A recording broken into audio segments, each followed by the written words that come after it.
they said they're going to talk about walking on water today. Yes, we're going to talk about walking on water. Well, I have got my lake out there. Okay, I see your lake. Yeah, it's kind of a practice lake. Okay, it's a practice lake. Okay. I'm still scared, Cameron. I'm still scared. It's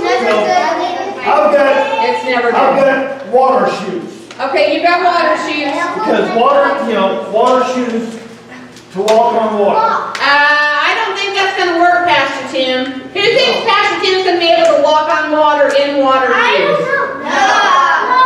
I don't think so. I don't think so. Okay. Oh, no.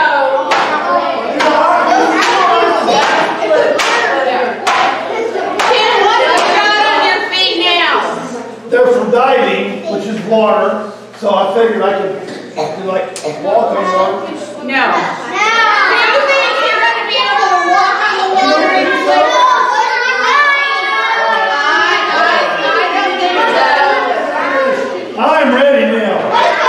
Alright. I've got my skis. Water, no, this will work.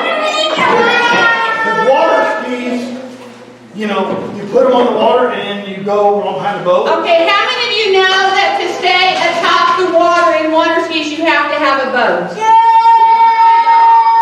Tim, they're saying you're going to have to talk to Pastor and see if you can take a ride in his boat. Maybe I can requisition a boat. A roar boat. A roar boat. Okay, is he going to be able to walk on the water? No.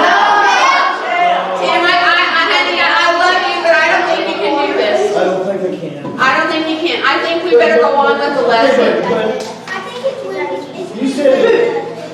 You said Jesus walked on water with nothing.